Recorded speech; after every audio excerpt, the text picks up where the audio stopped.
Da Vinci's Demons, you're taking a man who I think everyone is familiar with, of course, by his name and some of the most famous things, but definitely illuminating different sides of him. What's it like taking such a famous facet of person and saying, here's things you don't know about him? Well, Da Vinci is one of the most recognizable figures in the world, and yet there are a lot of things people don't know about Da Vinci. When they think about Da Vinci, they think about the old guy with a beard that painted the Mona Lisa and the Last Supper.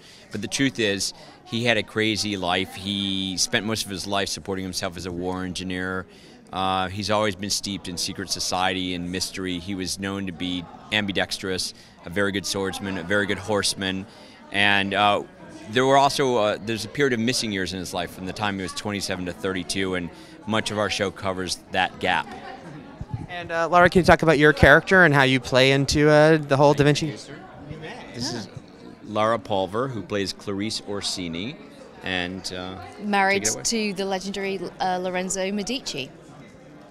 So we are kind of the faces of Florence, and I have left kind of my family in Rome and controversially married into the Medici family. And you said you were kind of like the Renaissance era Hillary Clinton, in the sense that she's the devoted wife and the supporter, so kind of the secret power behind the throne, and also this, yeah, well.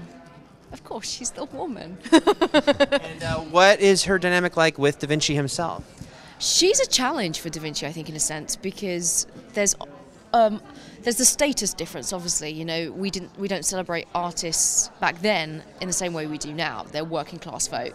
He's a bastard child, so he's just not treated with the same kind of credentials. She's royalty. Yeah, in that sense, and I think he can't win her over by just wooing her.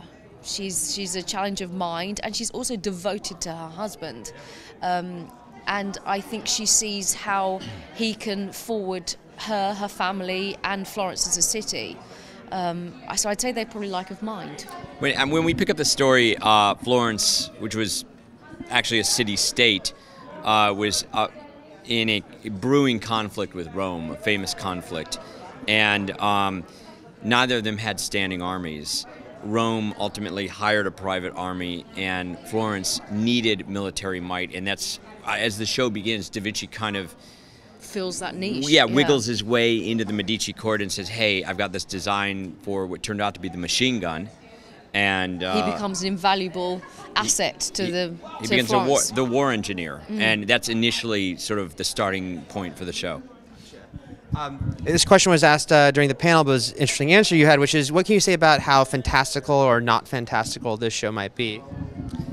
Without giving too much away, that's kind of the whole thesis of the show, Da Vinci's Demons. It's not just metaphorical, and we're going to be sort of riding that bleeding edge between things are going to happen in the show, and we're not going to be quite sure if it was a supernatural cause or if there might be a scientific explanation for it. And when the show begins, Da Vinci doesn't really believe in the supernatural. He's a scientist, he's an empiricist, but things will start to happen in the show that make Even he needs to question. Exactly. Yeah. It makes it harder for him to just explain away. The footage we saw gave some hints that on the visceral side, whether it be some of the battles and perhaps some of the sexuality, the show will not be holding back. Would that be safe to say? We've not shied away from anything in that sense. Nothing's kind of We're not off pulling limits. any punches. It's a nice, big, meaty, non-censored show. Yeah, we just showed a clip to about 500 people. They're the first people to really see anything from Including the us. show. Including our lovely cast members. I wish people could have freeze framed because there were some cool little Easter eggs in what we showed, but it went by pretty quick.